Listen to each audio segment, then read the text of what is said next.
Oyez, oyez! Voici le chapitre du mois de mars des 12 coffrets de Goraden le Foll. Mais tout d'abord, les remerciements. Merci à Thomas et sa maman pour ces très jolis dessins. Merci également à Gustave, Eugénie, leur petite sœur et leur papa et maman, ainsi qu'à Ève, Gabriel et leur maman, et aussi Joachim et sa maman, pour leur généreuse contribution à la confrérie Orange. Je vous rappelle que l'énorme histoire de Goraden ainsi que toutes les autres sont en vente sur Audible, mais aussi et surtout dans la taverne sur le blog du Chevalier Orange. N'hésitez pas à venir faire un tour pour voir le château en papier ou la carte d'Anjulia et bien entendu laisser un gentil commentaire ou un joli dessin. Je vous souhaite une bonne écoute et vous dis à très bientôt pour de nouvelles aventures. Et d'ici là, surtout, prenez bien soin de vous. Chapitre 3. Mars et la forêt de pierre.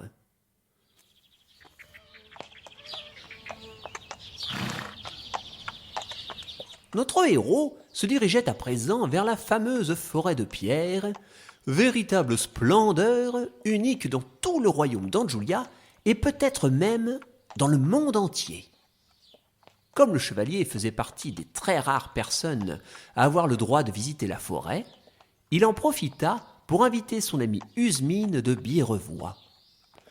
Le jeune homme avait un talent inouï pour le dessin et une grande passion pour les jolis paysages. Le faire venir dans un lieu aussi féerique était donc un incroyable cadeau, et l'artiste au crayon s'était empressé d'accepter l'offre de notre héros. Enfin, quand je dis empressé, c'est empressé à la façon de Usmine, car comme tout le monde s'en souvient, le dessinateur vivait à son rythme. Oh, c'est vraiment gentil de me laisser me joindre à vous pour votre visite de la forêt de pierre. J'ai hâte de crayonner tout ce que j'y verrai. Ah bah quand j'ai su que je devais retourner dans la forêt pour le 3e coffret, j'ai immédiatement pensé à vous. Vous n'allez pas en revenir, tant l'endroit est extraordinaire. Lorsque les deux amis arrivèrent devant le bois, ils furent accueillis par les forestiers joutiers. Le chevalier Orange, afin de ne pas inquiéter tout le monde, préféra taire les véritables raisons de sa venue. Il se contenta de demander s'il pouvait visiter la forêt, accompagné de Usmine. Ce dernier était parfaitement au courant de la situation, mais tout comme le paladin, il garda le secret concernant leur quête du 3e coffret de Goraden le Foll. Les forestiers joutiers acceptèrent la demande du chevalier, mais à une seule condition. Les deux hommes devaient être accompagnés par un guide. Notre héros accepta, et c'est ainsi qu'il put commencer ses recherches. Pour des raisons de simplicité, il mit tout de même le guide dans la confidence. Waouh! Vous voulez dire que nous allons sauver le monde? En quelque sorte, mais je compte sur vous pour ne pas en parler à tout le monde, hein. Alors, dites-moi, quel lieu pourrait être intéressant dans la forêt de pierre? Tous les lieux sont intéressants. Et tant qu'on ne va pas à l'ouest de la forêt, tout se passera bien. Pourquoi? Qu'est-ce qu'il y a à l'ouest? Le fameux cavalier fantôme du lac. Un cavalier fantôme? Ah bah attendez, l'énigme dit « Un cavalier sans dernier soupir ne sait plus retrouver son trésor dans le lac. » Et les fantômes n'ont pas de dernier soupir. Et il y a aussi une allusion à un trésor dans un lac. Bah c'est certainement ça. En route vers l'ouest. Les trois aventuriers traversèrent la forêt de pierre en direction du cavalier fantôme. Les lieux étaient toujours aussi fascinants. La lumière du jour n'y passait pas, et les pierres précieuses, comme par magie, semblaient briller telles des étoiles multicolores dans la nuit. Durant tout le chemin, Usmine fit des crayonnés ravissants de tout ce qu'il voyait. C'est tout de même étrange, cette forêt. Pourquoi toutes ces pierres précieuses au même endroit? Qui plus est, sur des arbres. Eh bien, c'est une histoire très intéressante. Figurez-vous qu'un jour, dans ce bois, deux mages s'affrontèrent dans un terrible duel. Ils étaient de puissance égale, et le combat semblait ne jamais finir. Dans leur folie, l'un et l'autre invoquèrent chacun un dragon à 3 cornes. Ainsi sortis de leur sommeil par les formules magiques des 2 imprudents, les puissants reptiles se jetèrent brutalement l'un sur l'autre, en crachant moult flammes. En vain, puisque les dragons ne craignent pas le feu. Mais dans leur bataille, ils carbonisèrent tout ce qui se trouvait autour d'eux. La nature, certes, mais aussi les 2 mages. Privés de leurs invocateurs respectifs, ils cessèrent leur combat et retournèrent s'assoupir, laissant derrière eux un paysage dévasté. Ils avaient tout saccagé. Leur souffle brûlant avait tout transformé en cristaux. Et ainsi naquit la forêt de pierre, par la faute de 2 mages trop orgueilleux. Ça alors. Et dire que, comme ces 2 magiciens, des tas de gens sont prêts à tout détruire par simple vanité. Ah ça, quand on y pense, c'est bien dommage tout ça. Dommage, t'as les dommages. Nous sommes arrivés au lac. Oui, tiens, changeons de sujet. En plein milieu d'une sorte de clairière, on pouvait voir un étang aussi paisible et silencieux que la forêt qui l'entourait. L'eau reflétait les cristaux lumineux et l'ensemble était fort joli à contempler. Sur l'autre rive du lac se tenait un cavalier. Il était immobile, ne bougeant que rarement pour se pencher sur l'eau. Il brillait tout autant que les pierres autour de lui. À sa vue, les 3 hommes se cachèrent derrière un buisson d'émeraude. Le chevalier orange sortit le petit papier sur lequel était notée l'énigme de Goraden le Fol. Alors, il dit, entre Pierre, Paul et Jacques, un cavalier sans dernier soupir ne sait plus retrouver son trésor dans le lac, mais offre un trésor en échange d'un sourire. Bon Pierre et Paul, c'est réglé. Pour Jacques... Oh, mais je sais, une Jacques, c'est le nom des vêtements épais que mettent certains guerriers pour se protéger. Le cavalier semble en avoir une sous sa cuirasse, justement. Ah, c'est donc un guerrier. Il n'a pas de dernier soupir parce que c'est un fantôme, ça c'est d'accord, et il ne sait plus retrouver son trésor dans le lac. Alors ça, je sais pas. Mais par contre, il offre un trésor en échange d'un sourire. C'est sûrement le coffret, le trésor. Alors, on aurait juste à lui sourire? Je sais pas trop. Si j'étais vous, je l'attaquerais et je lui volerais le coffret. Mais enfin, nous ne sommes pas de vulgaires brigands. Certes, non, mais le destin du monde est entre vos mains tout de même. Vous croyez? Je devrais l'attaquer? Usmine, vous allez bien? Comme c'est dommage. Ah, je viens de comprendre. Oh là là. Le cavalier spectral, qui avait de nouveau regardé dans l'eau, abattit brusquement son épée sur un énorme diamant qui se tenait à côté de lui. L'arme, maniée avec force et colère, avait tranché net la pierre précieuse en 2 morceaux. Il vient de couper en 2 un diamant, la pierre la plus solide du monde. Je peux pas me battre contre une brute pareille, moi. Hein. En un seul coup, il pourrait vous tailler en pièces. Mais vous allez quand même devoir récupérer le coffret.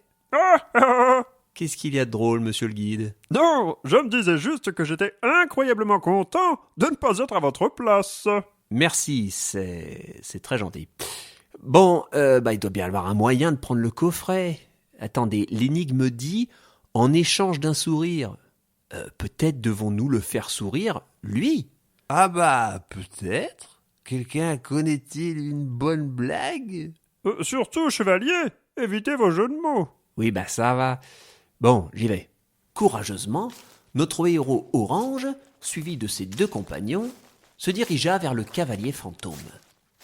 Arrivé à quelques pas du spectre, il l'aborda poliment en tentant, presque subtilement, de lui arracher un petit sourire. Bien le bonjour, messire cavalier.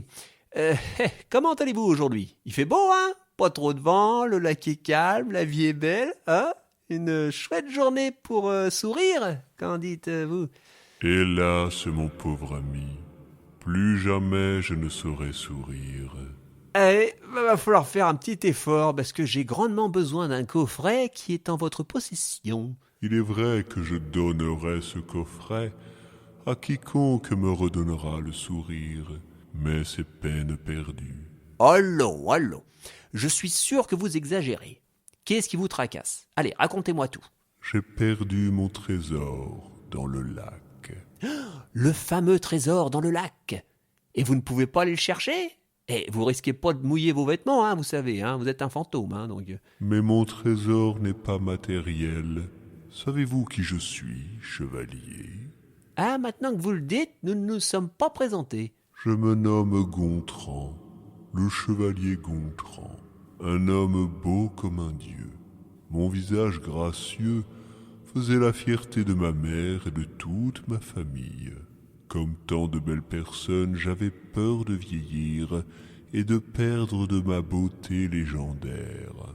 Comme tant de personnes vaniteuses, j'ai voulu tromper le cycle naturel de la vie. J'ai pactisé avec un enchanteur en lui demandant de ne plus avoir à subir les effets du temps qui passe. Il me promit de garder intact mon visage pour l'éternité, et il me transforma en créature spectrale. Mais ce faquin s'était joué de moi. Les fantômes n'ont pas de reflet, chevalier. Je ne peux plus me mirer dans l'eau. Je ne peux plus contempler mon splendide visage. Cela me rend triste et fou de colère. Je donnerai n'importe quoi à qui saura me montrer mon visage une dernière fois. Ah oui, mais là, c'est compliqué, là. Ah, oh, ou pas! J'ai une idée. Je vous présente Usmine, mon ami dessinateur. Avec sa panoplie de crayons, il peut reproduire votre visage sur le papier. Ce sera plus vrai que nature, vous verrez. Vous sauriez faire cela, mon jeune ami? Ah oui, bien sûr. Ôtez votre aume et laissez-moi une petite heure de travail. Ce serait formidable. Alors le chevalier Gontran retira son casque, laissant apparaître son fameux visage. Si la vraie beauté se trouve dans le cœur des gens, et que l'apparence n'est pas le plus important dans la vie, il fallait néanmoins le reconnaître, le chevalier Gontran était incroyablement moche. Mais moche! Oh là là là là! Il avait un visage tout à fait banal, hein, le visage de Monsieur Tout-le-Monde. Mais sa façon de se coiffer, son parfum, la façon d'avoir taillé sa moustache, et même un peu de maquillage qu'il s'était appliqué, tout était d'un goût abominable. Sa condition de fantôme avait certainement cruellement altéré son style, ce qui posait du coup un petit problème à nos amis. Ils s'éloignèrent un instant pour se concerter. C'est ça, Gontran le beau chevalier? Mais si on lui montre sa tête, il va nous faire un malaise.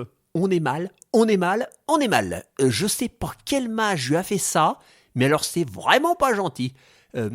Excusez-moi, chevalier Gontran, quel était le nom du mage avec qui vous aviez pactisé? Un certain Wixul le mauvais goût.